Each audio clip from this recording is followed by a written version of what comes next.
Bismillah, alhamdulillah, wassalatu wassalamu ala rasulullah, Sayyidina Muhammad wa alihi wa sahbihi ajma'in. قال الله تعالى في القرآن الكريم ليس كمثله شيء وهو السميع البصير صدق الله العظيم رب اشرح لي صدري ويسر لي أمري واحلل عقدة من لساني يفقهوا قولي رب زدنا علما. Dear brothers and sisters in Islam, Assalamu alaikum wa rahmatullahi wa barakatuh. Assalamu alaikum wa rahmatullahi wa barakatuh. MashaAllah. So this It's a little bit high. high, yeah? I'll put it down, don't worry. Now it's okay? It's okay now. So it's a continuation of last class when we started the inaugural session, that is the introductory session of the bridge building course, building bridges course.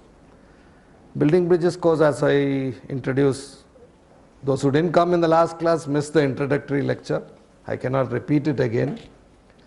As an introduction to this second session, I would say we will be in this class handling questions commonly asked by non-Muslims.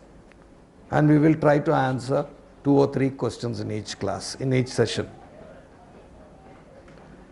One of the things, usul you can say, one of the primary basic etiquettes you have to follow while answering the questions of non-Muslims is that when the non-Muslim poses a question to you,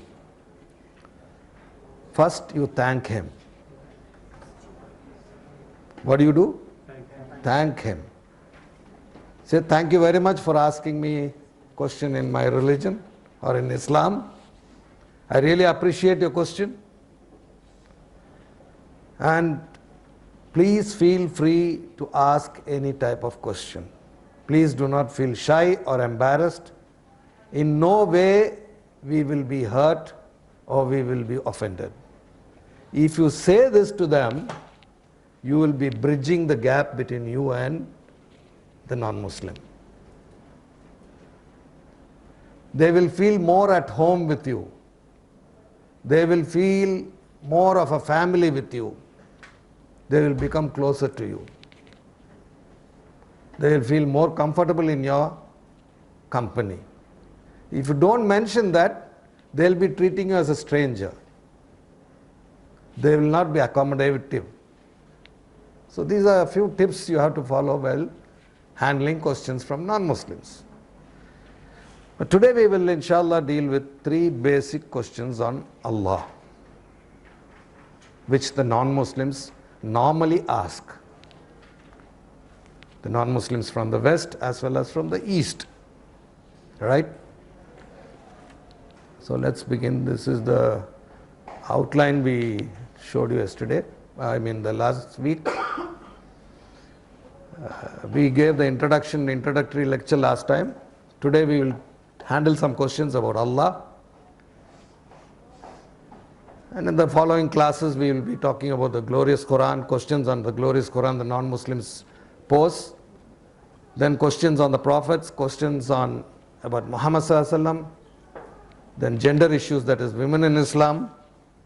The normal questions on women the non-Muslims ask. Then general questions on Islam, about hereafter and Qadar, divine decree. Also specific questions about other faiths, asked by other faiths. Like for example, Hindus ask certain specific questions about Islam. The atheists ask certain specific questions. The Christians ask certain specific questions. Buddhists ask certain specific questions. So in that we will be dealing those specific questions. And finally we come to the last, that is the real tough questions or the difficult questions. So inshallah today we start with questions on Allah, right? The first question, is Allah not a moon god worshipped in Arabia before Islam? People insinuate, accuse that the Muslims worship a moon god. How do you answer this?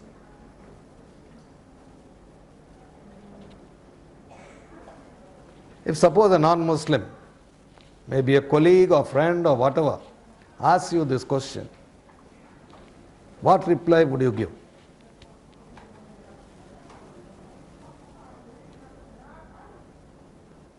You have the crescent in your minarets, so you worship the moon. You see the moon before starting fasting. You see the moon before celebrating Eid. So your Allah is a moon god. So how do you handle that? Come on, interact. This is an interactory session. Yes? Any answers? See, we can give answers from two sides, from two aspects. One is from the Quran, right? Another is from the sources of the non-Muslim scriptures.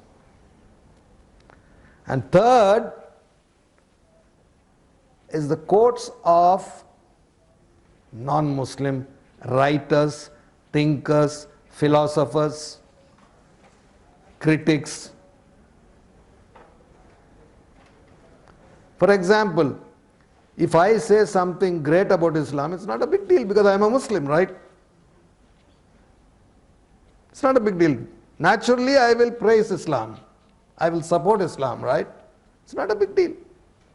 But if a Christian or any other non-Muslim goes out of the way and supports Islam, it is something worth. It is worth a credit. It has credibility, right?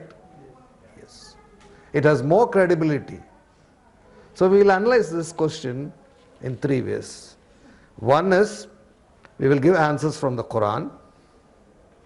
We will give answers from the Christian source, the scriptures, Christians, that is the Judaic or Judeo-Christian scriptures, that is the Bible, the Old Testament.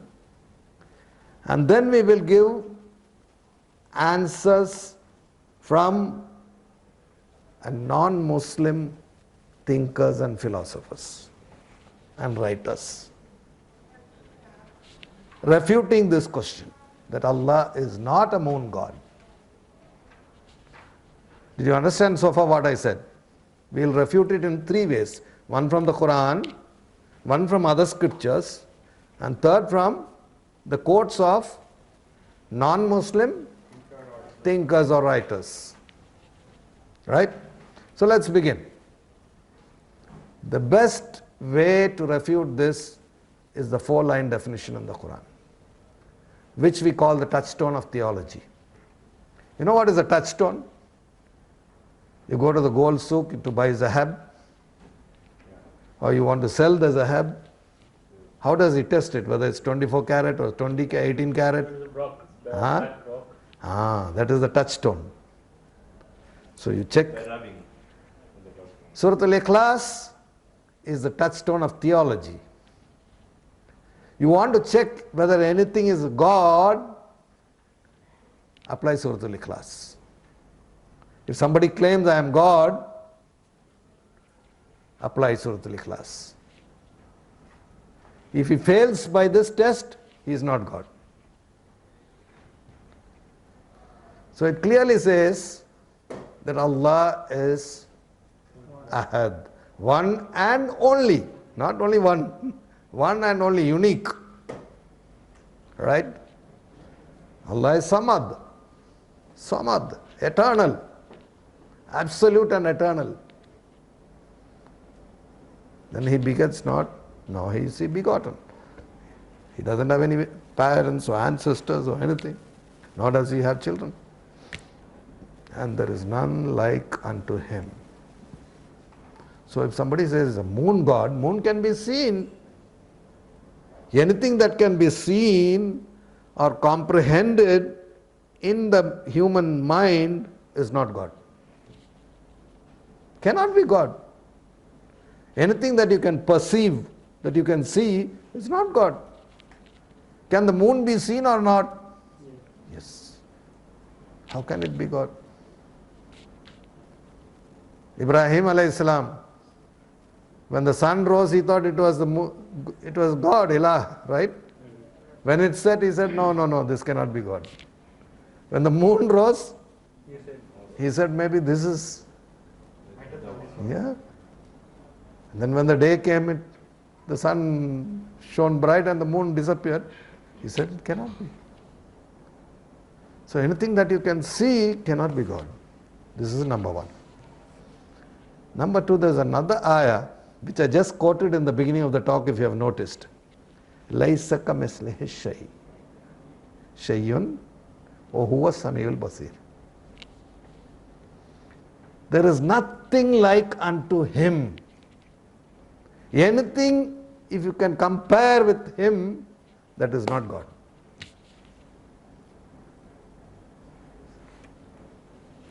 There is nothing whatever like unto him, and he is the one that hears and sees all things.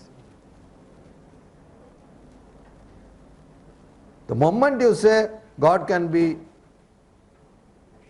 as powerful as you mention somebody, that cannot be God. God is infinite, beyond all that, above all that. This is the second refutation from the Quran. Then the third refutation, then he says, among the signs of the night and the day, sun and the moon, right? Among the signs of Allah are the night and the day. وَمِنْ آيَاتِهِ اللَّيْلُ وَالنَّهَارُ وَالشَّمْسُ وَالْقَمَرُ, right? Among the signs of Allah, ayats of Allah are the night and the day, the sun and the moon. لَا تَسْجُدُ لِلشَّمْسِ. We do not prostrate to the sun and the moon. وَاسْجُدُ لِلَّهِ الَّذِي خَلَقَهُنَّ. But we prostrate to the one who created them. إِن كُنْتُمْ إِيَّاهُ تَعْبُدُونَ. If it is him you wish to serve. So this clearly negates and wipes out and refutes that Allah cannot be a moon god. The sun and moon are what? Creations of Allah. They are the signs of Allah. We do not prostrate to the sun and the moon, but we prostrate to the creator of the sun and the moon. At this juncture, I would like to just recall an additional information. Those days we didn't have watches. The days of the Prophet, there were clock? No. Were there monthly calendars on those days? Huh?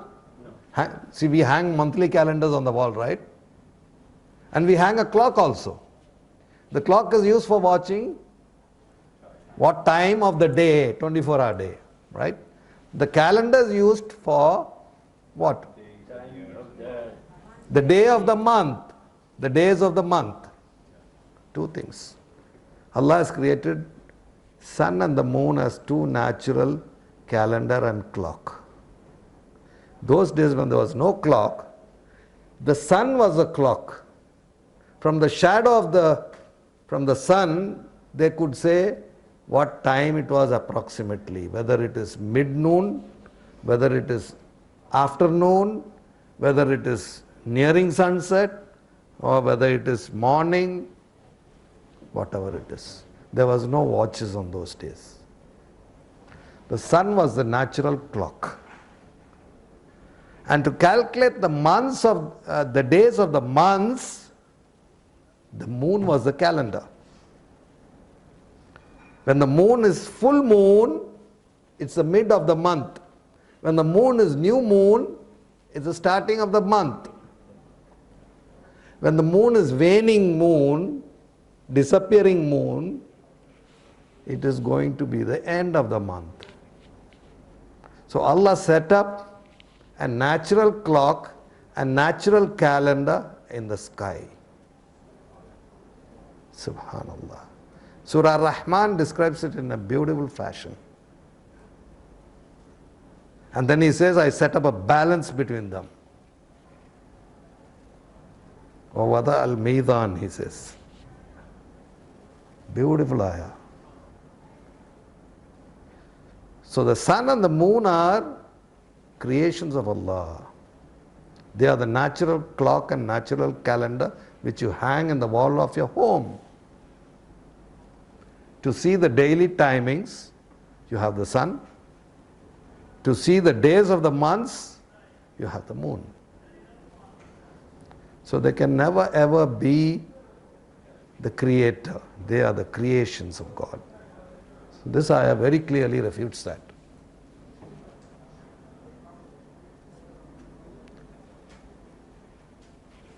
Last but not the least, from the point from the Quran, they asked him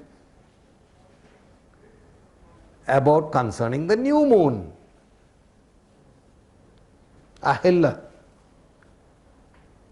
They are just instruments, of signs to mark fixed periods, like starting of Ramadan, starting of Dhul Hijjah, for fasting, for pilgrimage.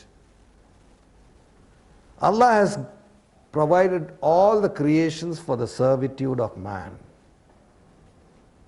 not to be worshipped. There, here, every creation other than man is for the service of man. But man he created for the service of whom? Allah subhanahu wa ta'ala. So this is another ayah in the Quran which refutes that Allah cannot be a moon god as accused by the Western critics and the Western non-Muslims, who say that he was a moon god worshipped by the pagan Arabs before Islam. How many idols were there inside the Kaaba? How many idols were there? 360. And the pagan Arabs, the mushrikeens, had different names for each idol, right? Was there any idol named as Allah? No. None of them were named as Allah. Huh? None of them. Although they used to worship them for their daily needs, they used to use them as mediators between them and Allah. You ask them who brings the rain from the sky, they will say Rabbun Allah. Who created the sky and earth, the heavens and the earth, they will say Rabbun Allah. The mushrikeens will say Rabbun Allah.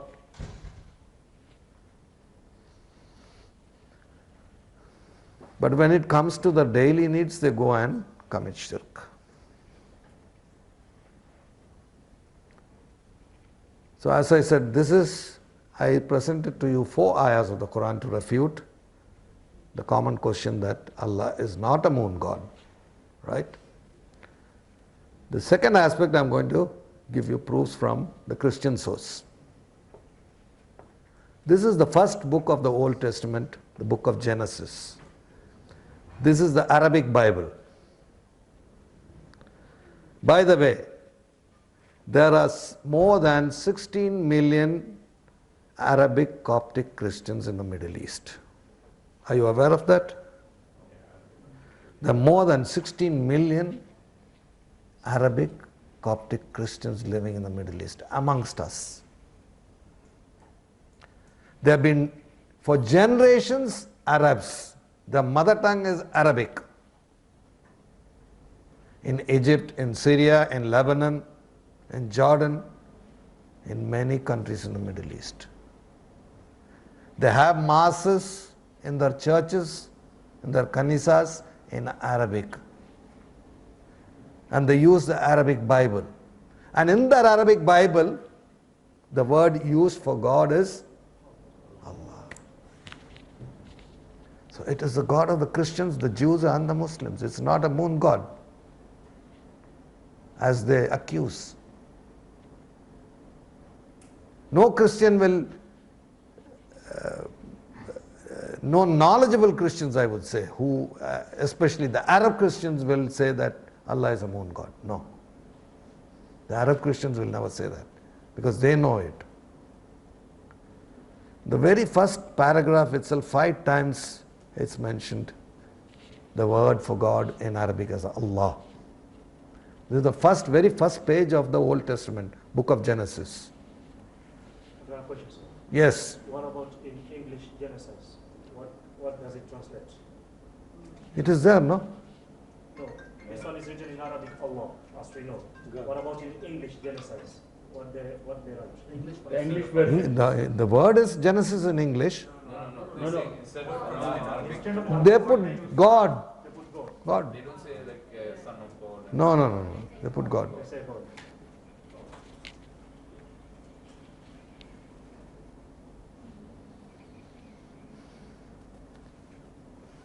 Then we have the beautiful names and attributes of Allah in the Quran. More than 100 names, right? We have different attributes. These are describing the sifats of Allah, the quality of Allah. If he was to be a moon god, how can he have all this? How can he have all this? You'll only have the characteristics of Allah. Right, right. So some of the attributes I have put in this slide, 2 slides, just for your reference. There are more than 100 attributes in the Quran. Yes? I'm sure you heard in Malaysia there was there's controversy with the. I'm aware of it, yes. So they say the missionaries were saying Allah. Allah, right? So The Muslims are objecting to that. Exactly. So, like, how do we as Muslims deal with that issue in terms of when people say, oh, Allah, people, like when missionaries say, we Allah, and we. Okay. The answer, if I think you came a little bit late. I was just talking about the mushriks of Mecca.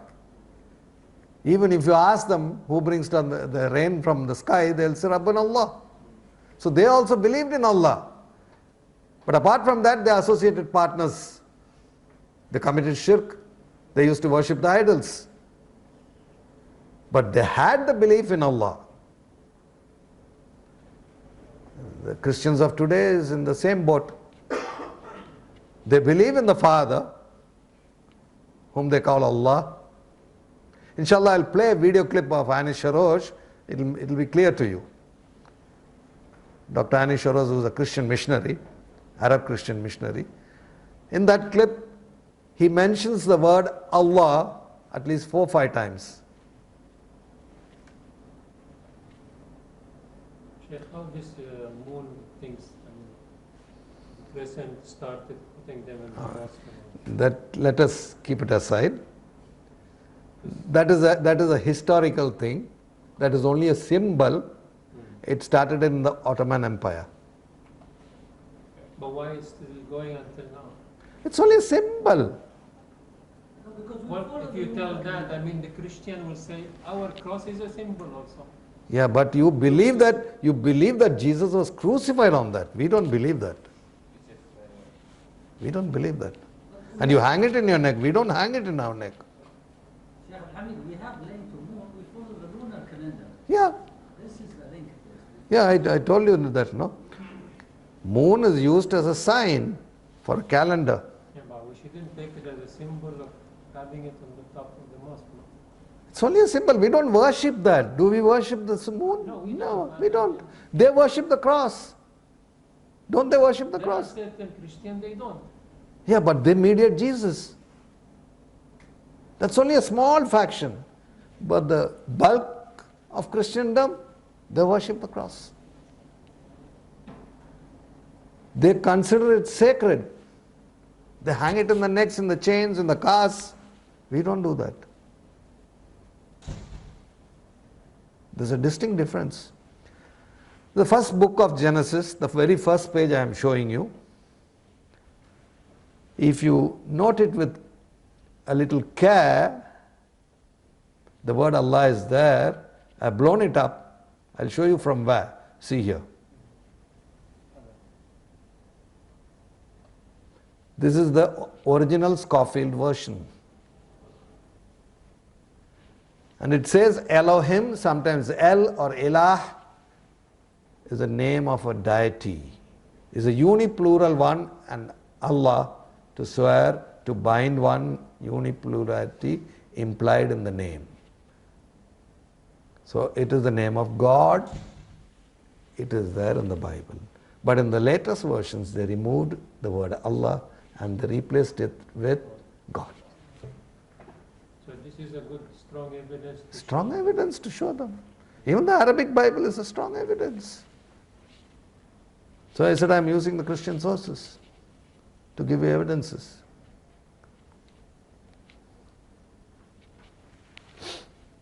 It's a very strong evidence. Now the third source I said is from the Christian writers, right? The Christian philosophers, thinkers and writers. There is a very strong Christian missionary in the US, his name is Dr. Robert Morey. In his book titled The Islamic Invasions Confronting the World's Fastest Growing Religion, wrote that Allah is not the God of Jews and Christians, but rather a moon god worshipped by the pagan Arabs before Islam. He is the one who widely canvassed and widely spread this false information. Can you say it again what he said? He said that Allah is not the God of the Jews and Christians, but He is a moon god, worshipped by the pagan Arabs, that is the mushrikins, before the advent of Islam. So to refute that, I will give you a number of quotes of the non-Muslims. Not normal non-Muslims, they are renowned non-Muslim writers. Let's go to Encyclopedia Britannica first. The non-Muslims acknowledge and give credibility to Encyclopedia Britannica, right? Published in 1990, volume 1, page 276 says, Allah is a standard Arabic word for God and is used by the Arab Christians as well as by Muslims. It clearly refutes. Very strong evidence. Need not write, sister, I will send you the slide tomorrow. Don't worry. No copyrights on my slide.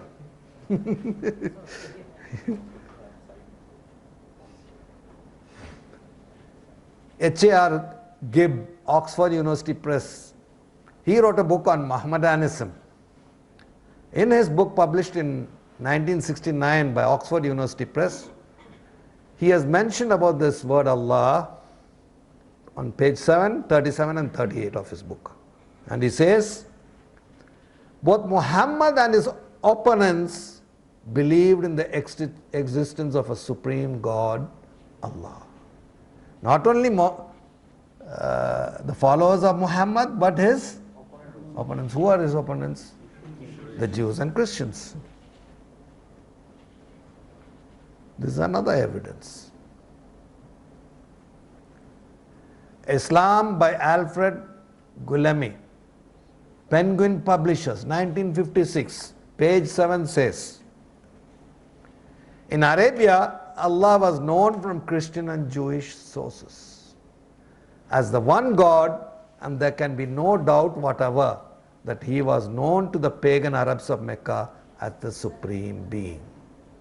As I told you before, you ask the mushrikins who created you, they will say Rabbun Allah. No doubt about it. So the Christians, the Arab Christians, acknowledge that Allah is the universal creator.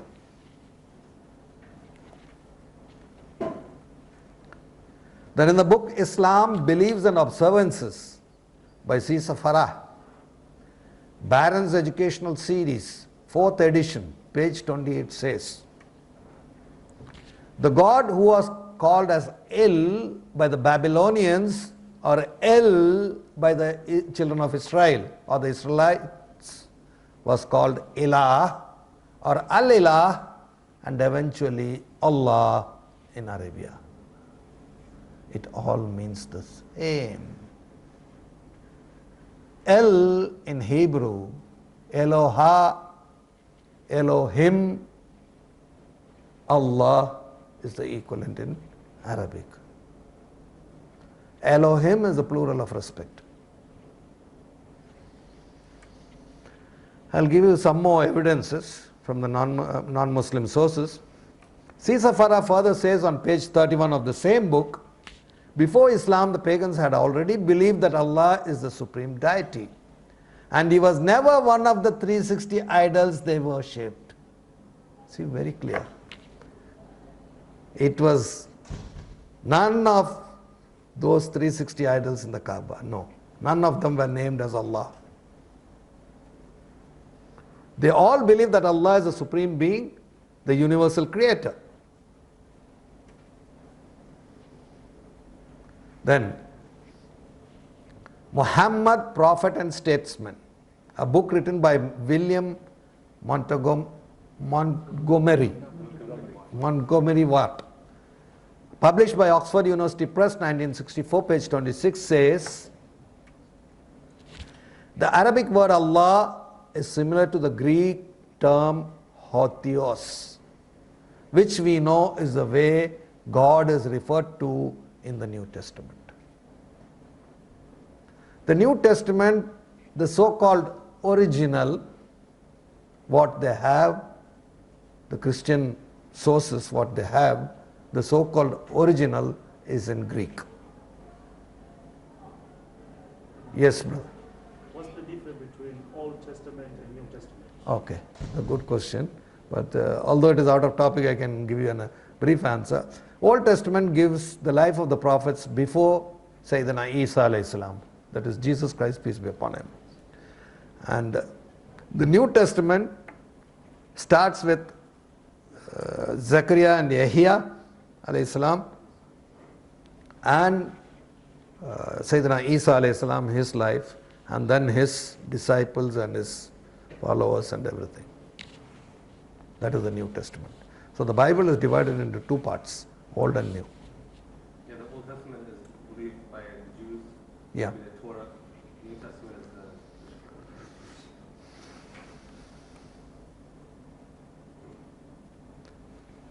Then in the book called The Call of the Minaret by Kenneth Cragg, Oxford University Press, again published by Oxford University Press, 1964, page 36 says, since both Christian and Muslim faiths believe in one supreme sovereign creator, God, they are obviously referring, when they speak of him, under whatever terms, to the same being, not a different being. The one whom the Muslims call Allah is the same one whom the Christians call the God and the Father of our Lord, Jesus Christ. They commit shirk, they say he is the Son of God, that's different. But the ultimate Father in heaven, they believe it is Allah. You ask Arab Christians, they'll say it is Allah. Although the two faiths understand him differently. Is it clear? Now, second question. This the Arabs will know it very well. Why is we, the plural, used for Allah in the Quran? Now, I think before going to this question, we will play the video clip of regarding the moon god, and then we'll come back to this, so that you have a better idea.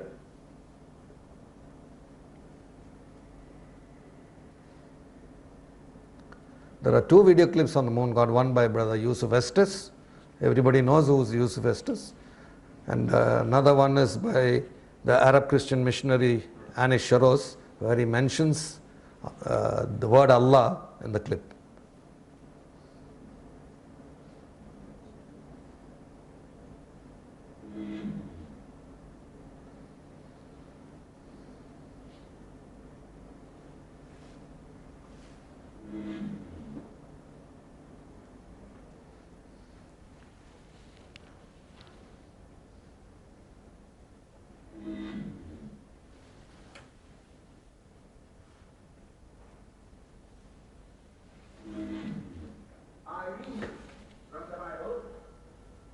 Corinthians 4, verse 3 and 4. But even if our gospel is veiled, it is veiled to those who are perishing, whose minds the God of this age has blinded, who do not believe, lest the light of the gospel of the glory of Christ, who is the image of God, should shine on them. ولكن إن كان إنجيلنا مكتوما فإنما هو مكتوم في الهالكين الذين فيهم إلى هذا الدهر قد أعمى أذهان غير المؤمنين لئلا تعطى لهم إنارة إنجيل مجد المسيح الذي هو صورة الله. What did he just say? صورة الله. Image of Allah. I think this was the debate between him and Dr. Ahmed. That's a different part. What we want to concentrate is this. Don't divert yourself. Listen to him. In the beginning was the Word, and the Word was with God, and the Word was God. بالبدء كان الكلمة والكلمة كان عند الله وكان الكلمة الله. The Word as a person becomes obvious in verse 2 where we are told He. Yes, the word He was in the beginning with God. هذا كان في البدء عند الله.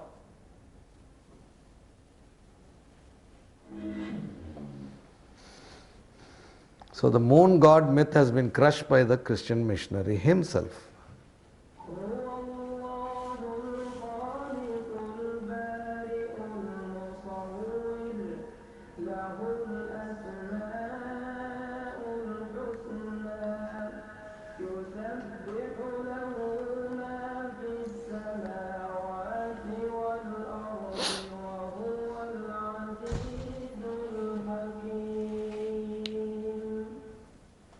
I'll play one more clip of Sheikh Yusuf Estes.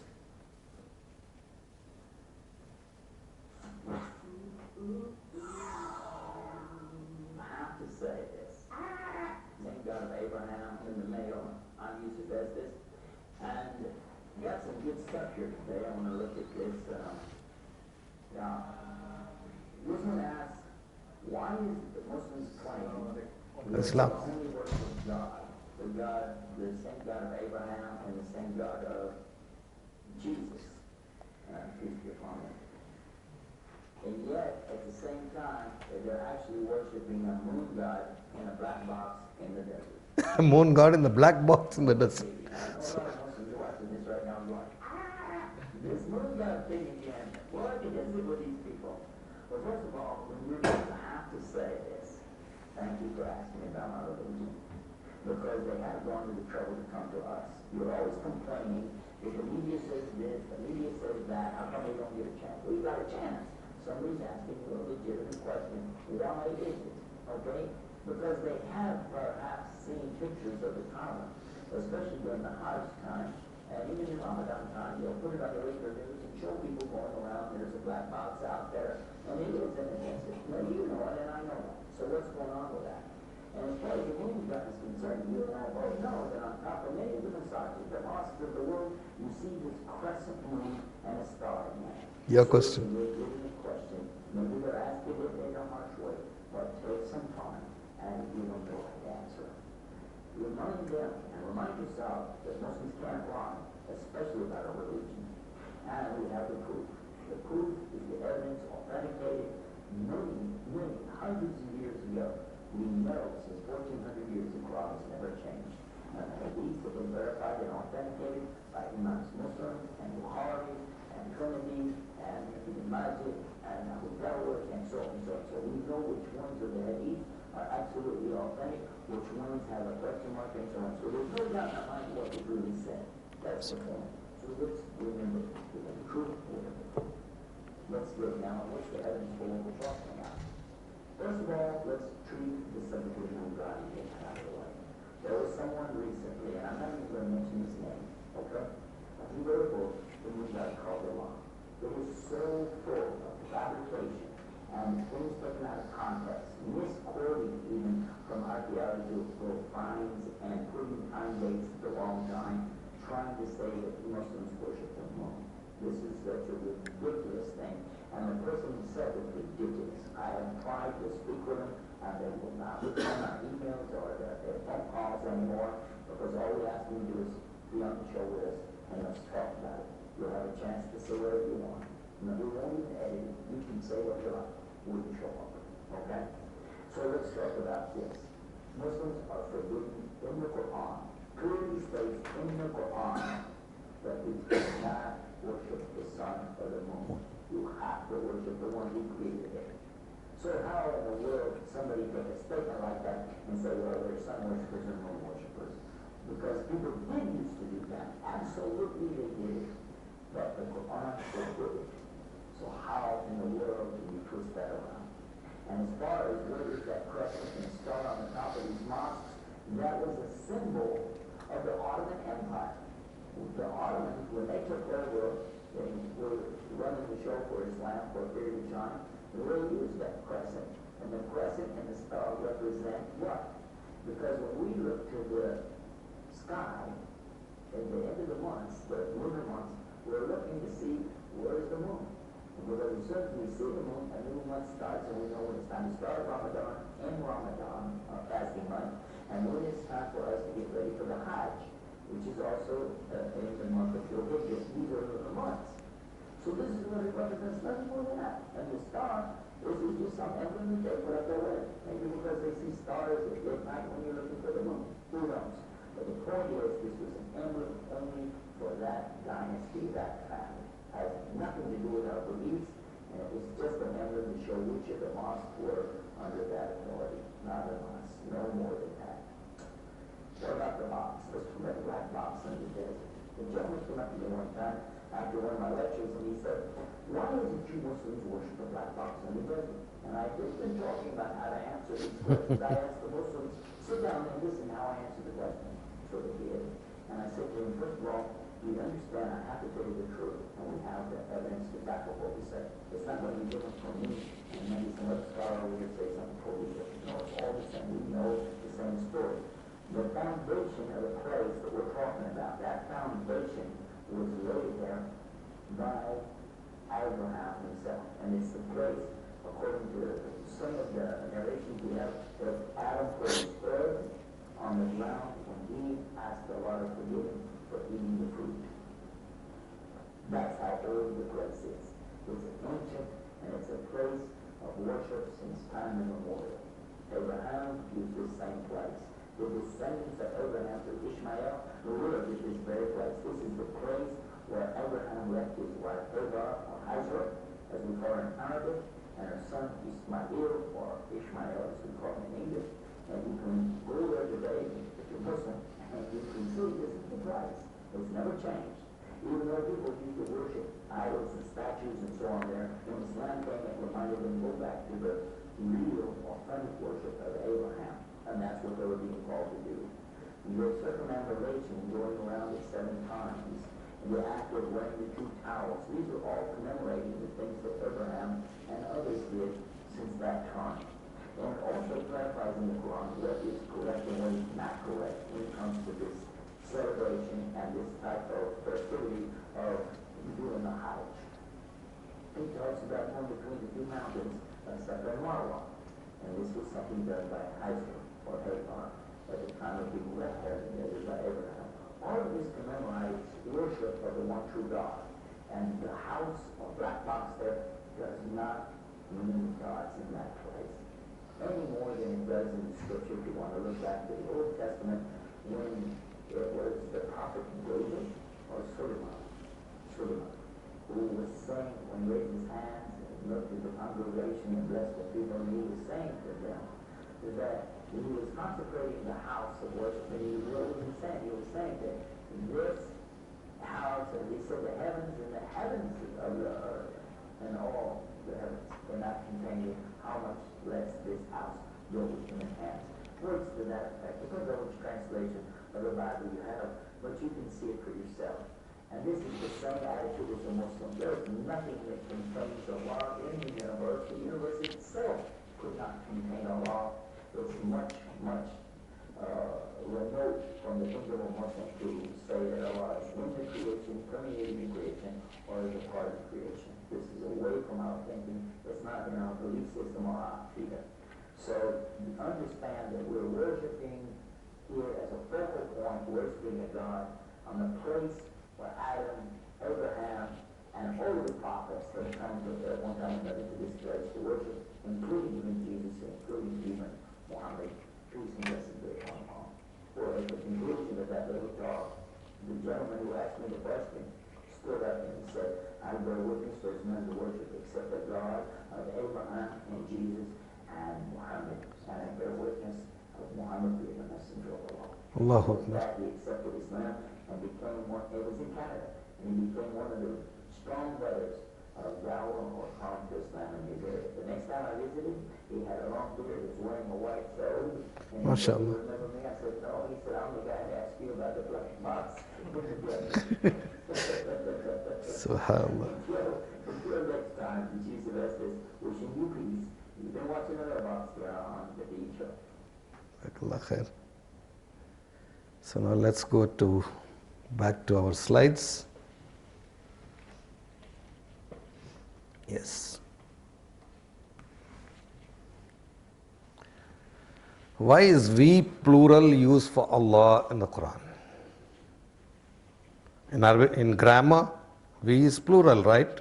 Nahnu. Sorry? Glorification, okay. Royal we.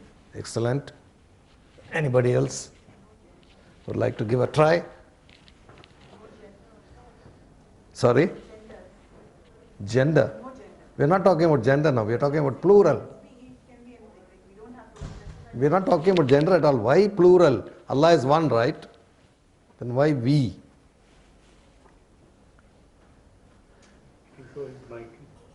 To show His might, right? To show. Allah, you mean the Quran one sentence, "Inna nahnu nazzalna dhikr." That's what you mean. Okay. When he talks to Allah Azza wa Jalla about this, listen to people. Inna a'tayna. Inna atayna. A'tayna is what? We. Yes. Kal Kausar. Kawthar. We gave the Kausar. That's always when he from his side.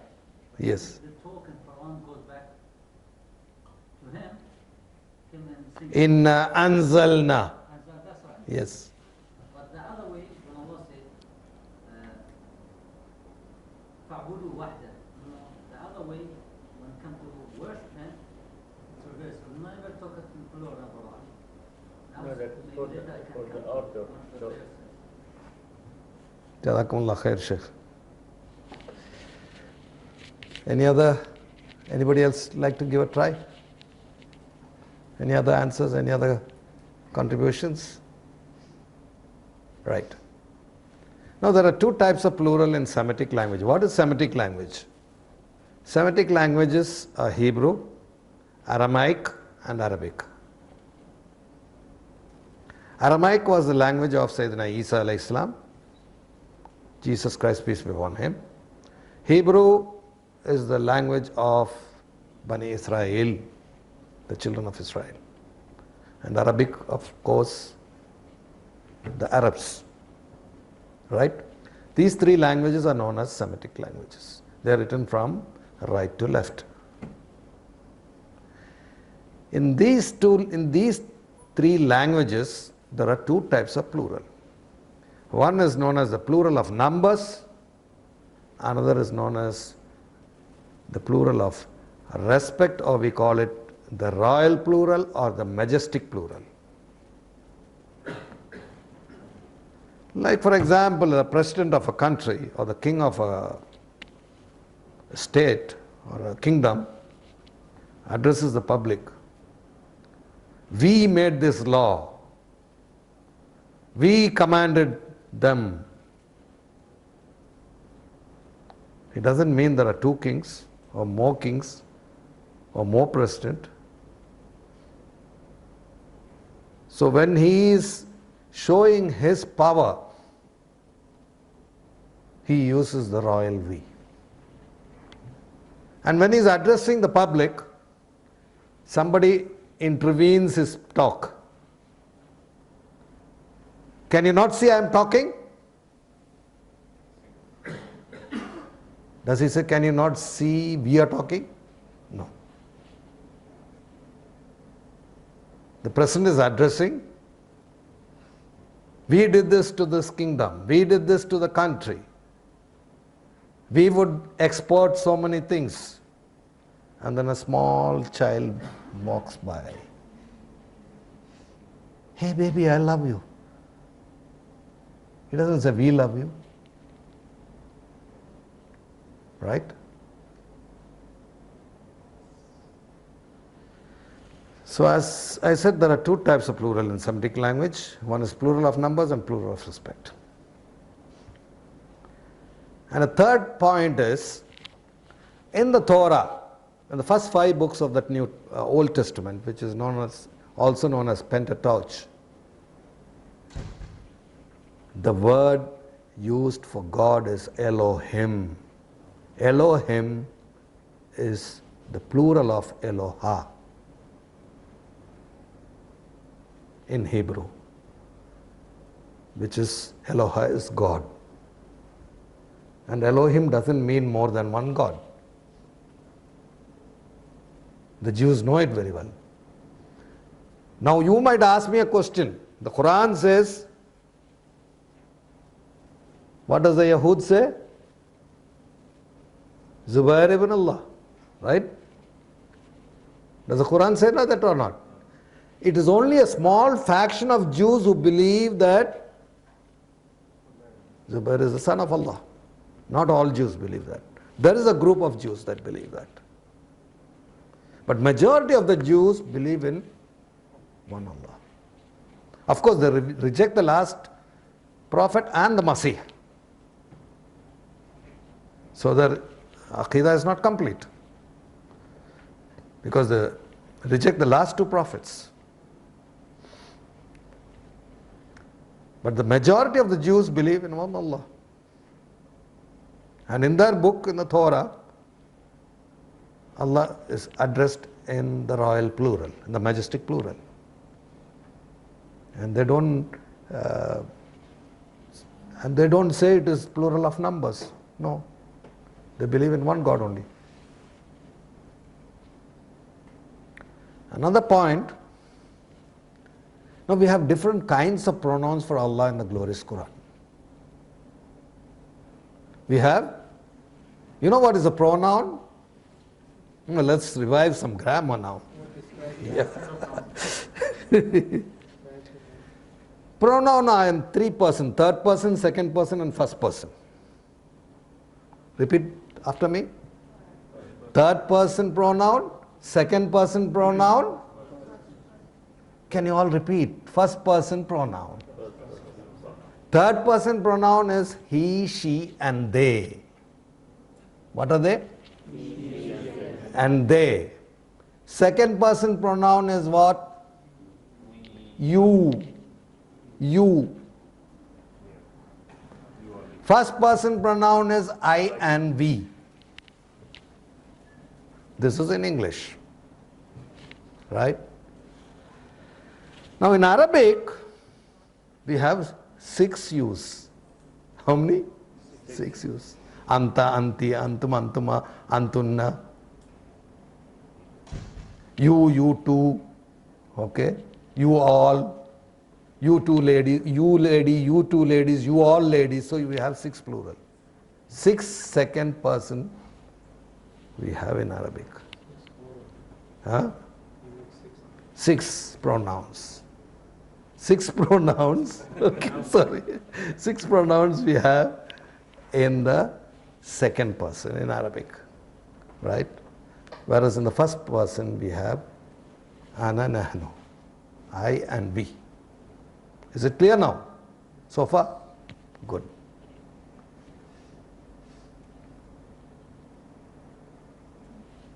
Sorry. So having said that, I would like to bring to you, when does Allah use himself as a 3rd person, 2nd person pronoun and the 1st person pronoun in the glorious Quran? Let us study a little bit, make an analysis a little bit.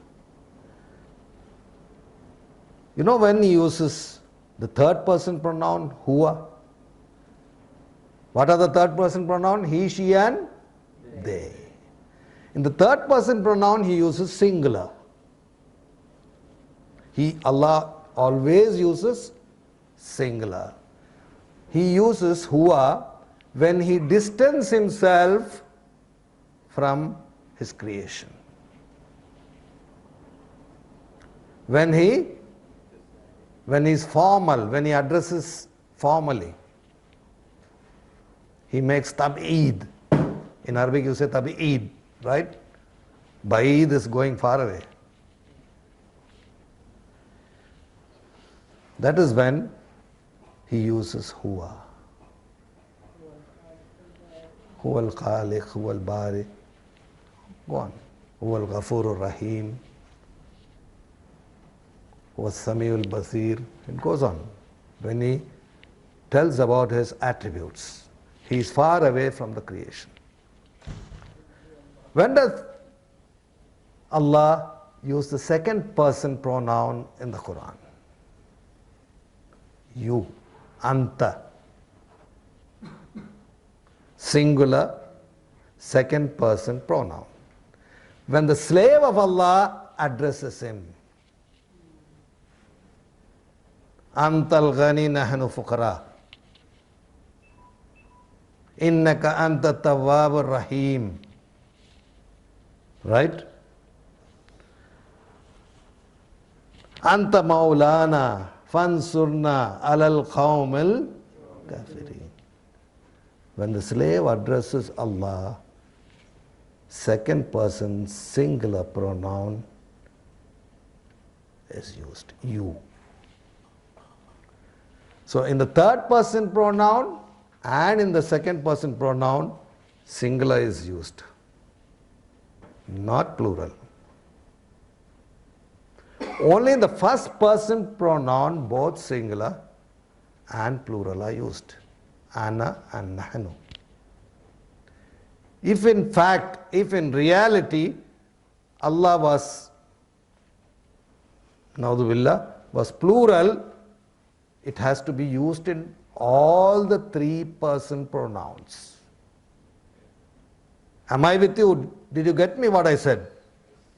In the third person pronoun, second person pronoun, and the first person pronoun, the Quran should address Allah in plurality, if it was so.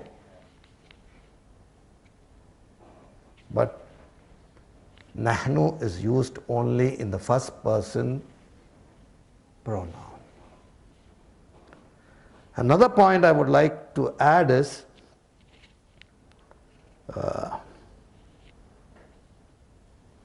as I said, Allah uses ana in two occasions. Either to express extreme ghadab, anger, or extreme love. Are you with me? He uses ana to express extreme love or extreme anger. Ujibu da'watu da'i idha da'an. Allah subhanahu wa ta'ala lam yakul nujibu, lakin yakul ujibu. فإني قريب لم يقل فإننا قريب. She is expressing extreme love. This ayah is the ayah of Ramadan, right? He is merciful during Ramadan. He uses singular pronoun, first person, mufrad, singular, mutakallim, first person, mutakallim wa mufrad, first person and singular he uses. When he talks about punishment, what does he say? فَإِنِّي أُوَذِّبُهُ azaban la wazibuhu abadan min al-alameen. Right? Again he uses singular pronoun to express extreme anger. He doesn't say innana, no.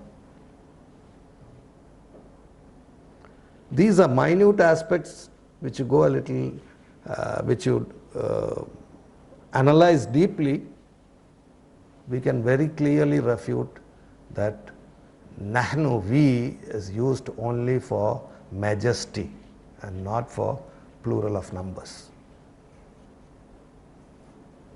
Right. Now Allah uses the first person pronoun, singular and plural in the Quran, right? Like Sheikh Ahmad Koheji mentioned that inna nahnu nazalna al-Quran zikra inna la nahnu la hafidhun. Nahnu is used to be the majestic plural already used. Whenever Allah talks about revealing, He uses the majestic plural. When Allah talks about sending down water from the skies, from the heavens, He uses the word nahnu.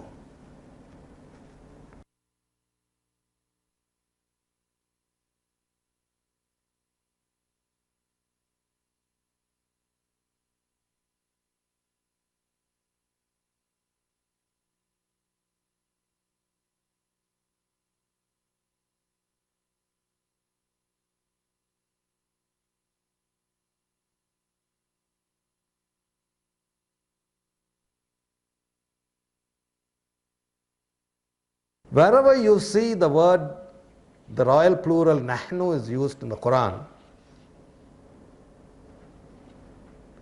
immediately after, either in the same ayah or in the very next ayah, the singular pronoun of Allah is used immediately.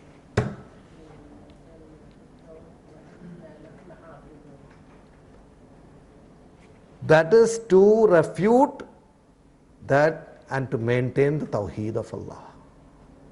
To refute that we is only a royal plural and not the plural of numbers. To make it very distinctly clear. That is how Allah protects the Tawheed in spite of the plural word nahnu being used in the Quran. Inna atayna kal kawsar fasalli li rabbik. Singular. Inna anzalnahu fi laylatul qadr. Right? Recite the ayah and come. It says, Inna anzalnahu fi laylatul qadr. وما أدراك ما ليلة القدر ليلة القدر خير من ألف شهر تنزل الملائكة بإذن ربي. Singular. Starting, he started with royal plural, anzalna, revealing, majestic plural. Then he came to singular. The same set of ayahs, you can see that. This is how Allah maintains the Tawheed, His Tawheed in the Quran. Now let us see one more question if time permits, or shall I open the floor for question answers? It's up to you. Why does Allah use the male gender? He. Allah doesn't have any gender, right? Shall we deal that question or? Inshallah.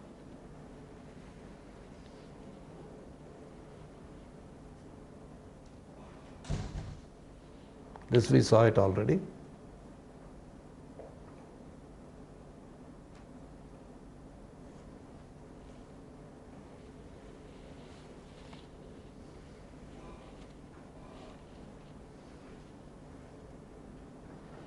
Why does the Quran refer to Allah as He?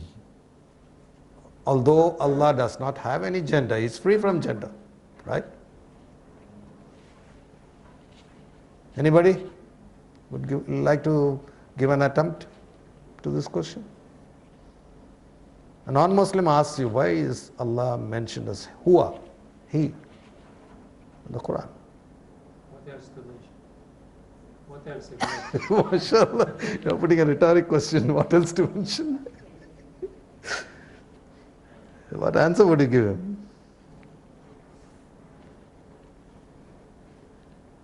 How many kind of genders in English? Sure? How many genders? Huh? He, she, it. MashaAllah. He, she, it. 3 genders. How many genders in Arabic? Huh? Only two. Sure? How many types of genders and how many genders? Who are which one? Huwa hiya. Bas. Two only. 2 only. Yeah. You don't have grammatical gender? As-sayyara. Muzakkar muannas. Muannas. Ash-shams. Huh? Muannas. Al-khamr. Al-Qamar Muzakkar. Al-miftah. Muzakkar. Sayyara. Muannas. In Arabic, 2 classification of genders. One is male and female, who and he or she and he. Another is masculine, feminine for the neutral, for the inanimate objects, which doesn't have life. All objects which doesn't have life, either they are mentioned as masculine or feminine in Arabic. There is no neutral gender it in Arabic. Is it clear so far?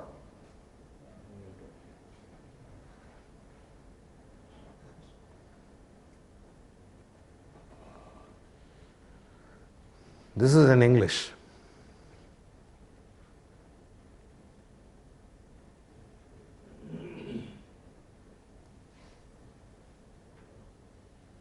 In Arabic, this is the classification.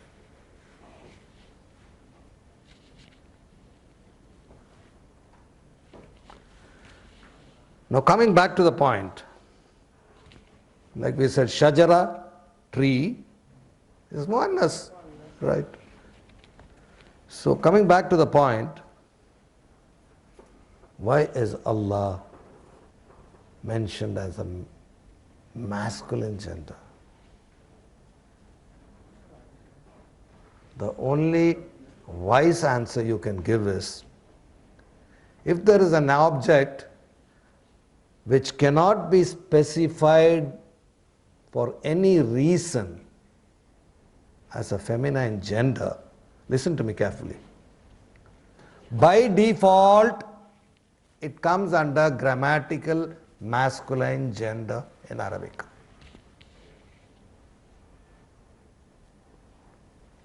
It's a default state. Huwa is a default state. So by default state, Allah is given the masculine, grammatical masculine gender, huwa.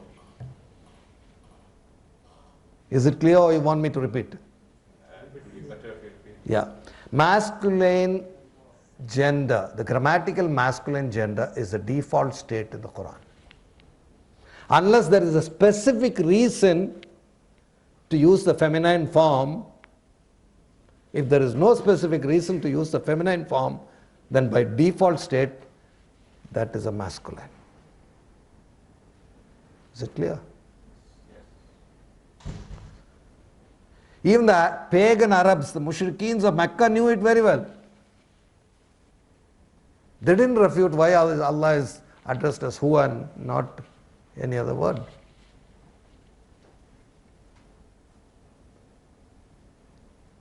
There is no such thing as a grammatical gender in English. In Arabic, in Urdu, in Hindi, we have that. In Urdu also, all objects are either masculine or feminine, just like in Arabic. Inanimate objects, objects which don't have life. So is it clear so far? So before concluding, I would like to play a short video clip on this. Why the Quran refers to Allah as He. It is by Ustad Nauman Ali Khan. So let me. وآخر دعوانا الحمد لله رب العالمين جزاكم الله خيرا السلام عليكم ورحمة الله وبركاته. It's a very short clip of 5 minutes. You can watch that clip. And before I conclude, I would like to say, all of you, please sign the attendance sheet and write your email ID clearly so that I can send you the PowerPoint slides right away tomorrow. And I am going to give you a homework. How many of you watched the video link I sent you by mail last time? I gave you a homework last time. Sorry? I didn't get it. No, Probably you didn't write the email address. You sent me that B like a B. I got that email. We're Then talking, last one I didn't get. that means you have not written your mail ID. If you had written your mail ID, definitely you'll get it. Yes, of Nauman Ali Khan.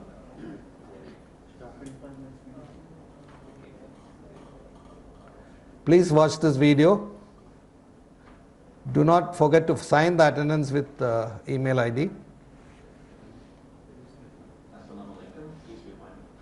This is not Nauman Ali Khan, this is somebody else.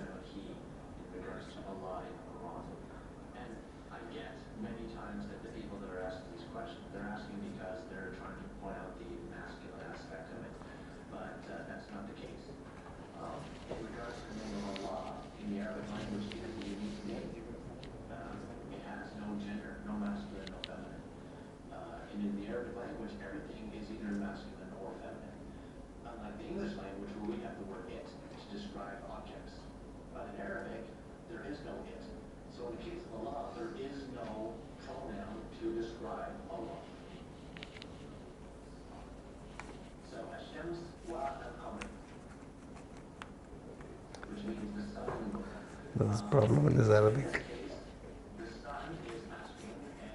No, sun is feminine, he makes a mistake.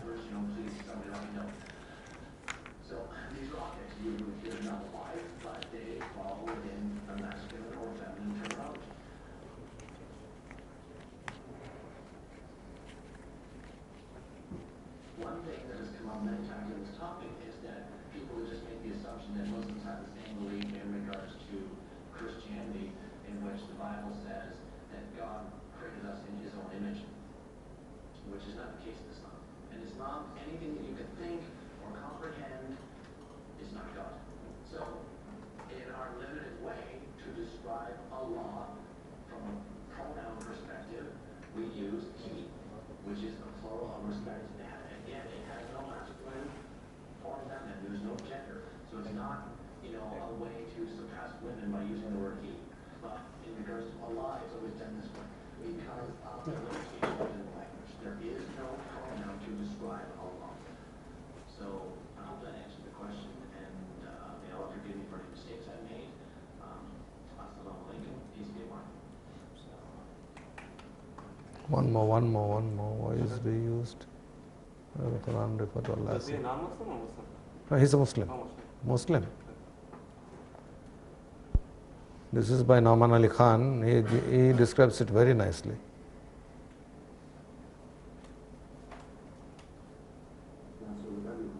The question was that in reading the Quran, you find that God uses the word He for Himself. He, the creator, the sky, the earth, or He is one.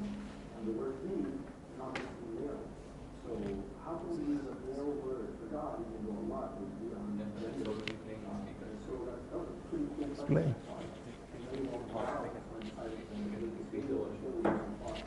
You'll have to increase it. This one. First one. Push it up. Yeah. In the English language, you have three options. You can use he, or you can use she, and you can use it. He obviously has a male connotation, she is a female connotation. It is beyond gender, so you would have the choice of it, but the only problem is the word it is for inanimate objects. So it would be inappropriate for Allah because it necessitates the assumption that it's a non-living thing. None of those three options can truly do justice to the word for God. Now Allah chose, this kind of gives me yet more confidence And it reminds me even more why Allah chose the Arabic language for His revelation. In the Arabic language, things work very differently from English. First and foremost, they don't have the pronoun it. They only have he and she, huwa and hiya. There is no inanimate object pronoun that is gender neutral. There's no such thing in Arabic.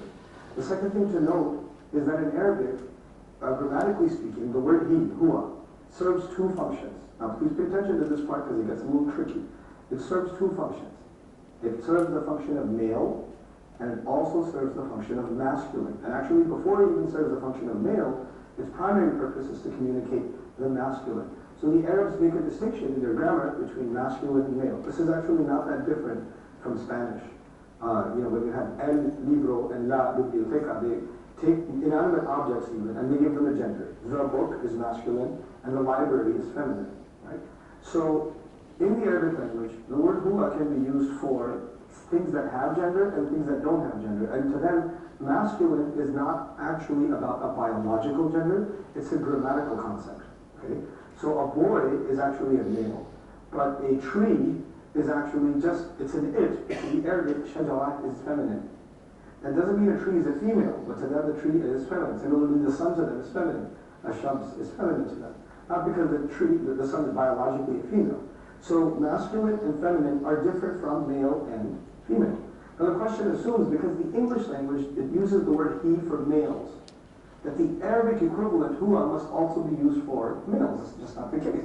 It's actually used for masculine or for the male. But still, the question remains, why use the masculine anyway? Why not use the feminine? Here's where understanding Arabic linguistics and the overall structure of the Arabic language helps.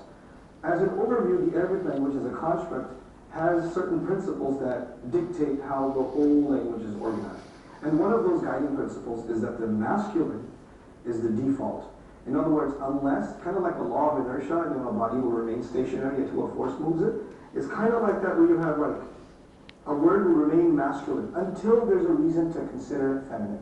You don't get out of the masculine gender unless you have some grammatical reason. So the fact that the masculine is used for Allah, huwa is used for Allah, actually indicates that this is the default state. It's how it's supposed to be. Using the feminine would have actually been a problem.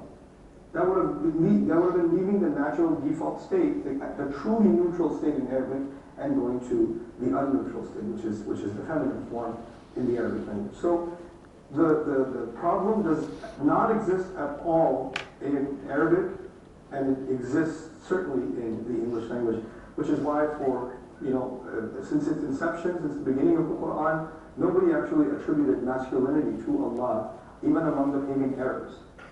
They didn't have this problem, because they knew if it's talking about a divine being, that the word that has to be used for him, appropriate to him, has to be one that does not limit itself to any connotations, and that word in Arabic would certainly be huwa. We're still going to be limited in English. We're going to have to use the word he because we don't have a better word. And that, at the end of the day, serves one purpose and one purpose alone to me. And that is nothing in the end will be truly the equivalent of the word of Allah as He revealed it. Barakallahu li wa lakum. Assalamu alaikum wa rahmatullahi wa barakatuh. Any questions? Or shall we adjourn? Sisters, please pass the attendance sheet. All of you sign the attendance and fill your email ID. Homework. Whatever we have done, we have done 3 questions today. Right? Take any one of them. I'm making it very hafif, light for you. Okay? Any one of them. I'll send you the slides tomorrow. All the videos what you've seen also, I'll be sending them as links. You can watch it on YouTube or download them. I want you to write an answer how you would present to the non-Muslim. Take one question out of the 3. 3 questions are there, right? One is, why is Allah referred to as a moon god? Why is Allah referred in plural, we, nahnu? Why is Allah referred as masculine, he? Take any one question, prepare in the literary form. Either you can send it to me by mail, or you can bring it in a piece of paper in the next class. Is the handwriting Try to make the best effort from your side so that it be legible and easy, make my task easy for correction. Right? Put your best effort. Think that you are answering a non-Muslim. How will you answer? Write a paragraph, brief. We don't want long essays, no, brief. Can be like a couple of sentences. Like Couple of sentences or a paragraph or a maximum one page, not more than a page. Not more than one A4 sheet, no. You don't want to put non-Muslims to sleep. Yeah. We can show the sleep. آخر دعوانا الحمد لله رب العالمين السلام عليكم ورحمة الله وبركاته سبحان الله وبحمدك سبحانك اللهم وبحمدك أشهد أن لا إله إلا أنت أستغفرك وأتوب إليك.